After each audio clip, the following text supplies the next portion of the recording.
Ndokuchingamizai zvakare vana vaMwari kuchirongwa chedu chamazuva ose kuNhai Pastor. Sekutaura kwedu pachirongwa panotokudza kubatsirana kupindura mibvunzo yetogononge tinayo inopindurukawo zvakare neumbo hunowanikwa mukati meBhaibheri.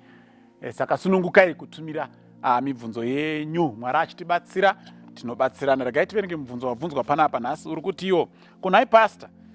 Zvakaipei kubhabhatidza tusvava sezvo Bhaibheri richiti takaberekwa muzvivi.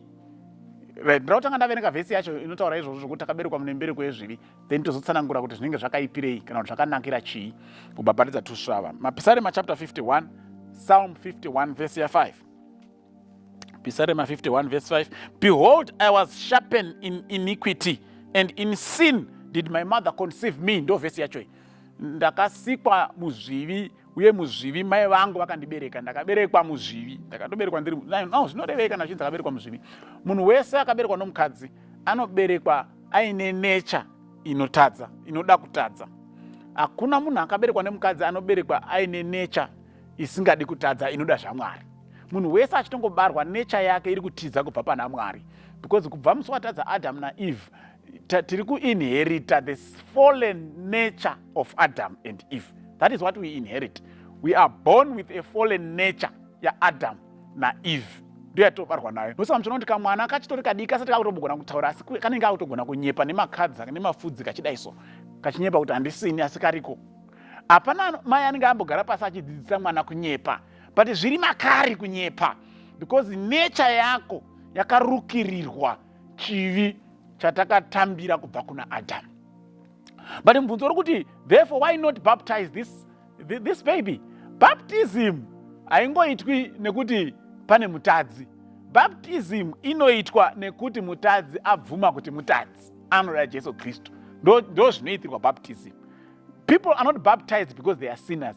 People are baptized because they accept Christ. Ndo zvinobhabhatidzirwa vanhu. Saka mukaenda mukatanga pana Mateo chapter 28. Matthew 28, verse 19 and 20. Go ye therefore and teach all nations, baptizing them in the name of the Father and of the Son and of the Holy Spirit, teaching them to observe all things whatsoever I have commanded you. Behold, I am with you to the end of the world. Go and teach and baptize. Teach and baptize.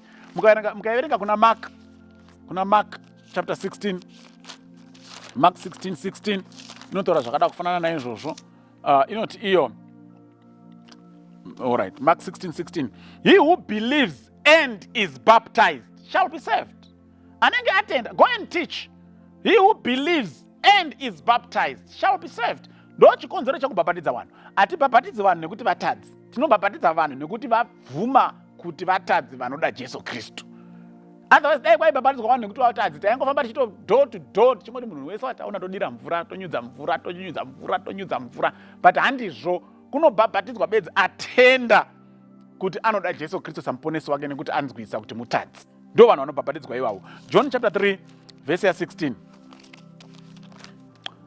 For God so loved the world that he gave his only begotten Son, that whosoever believes in him should not perish, but have everlasting life. Whosoever believes, not whosoever is born. Whosoever believes in him is the one who will not perish, but have everlasting life. And Mark had go and preach to all creatures. Who believes, baptize. So whosoever believes must be baptized. Jesu akati endai munodzidzisa anenge atenda baptize. So whosoever believes and is baptized must be saved, will not perish. Ndo zviri kutaurwa naJesu Kristu. Saka hatibhabhatidzi vanhu ndazvidzokora nekuti vakabarwa. Tinobhabhatidza vanhu nekuti vatenda muna Jesu Kristu. Saka kasvava akatomuzivi kuti zvii zviri kuitika, kunyange kari kamutadzi, but akatozivi kuti zvii zviri kuitika zvakakapoteredza. Kusvikira kakugona kuziva kega kuti zvii zviri kuitika zveshuwa ndakatadza ndinoda Jesu Kristu, then we baptize kana agamuchira Jesu Kristu. Regai ndipedze naActs 2 verse 38. Acts 2 verse 38.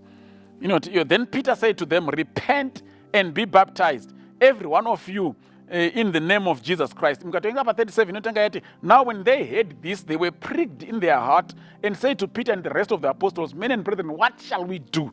Then Peter said to them, repent and be baptized, every one of you, in the name of Jesus Christ, for the remission of sins, and you shall receive the gift of the Holy Ghost. Saka anzi vakati vabayiwa pamoyo. Na ndiudze kuti kasvava kanobayiwa nepamoyo nei? Kanobayiwa nei pamoyo? kasvava kati ndabayiwa pamwoyo kamwana kari uyamwa kanobayiwa nehako hakana zvakanotomboziva.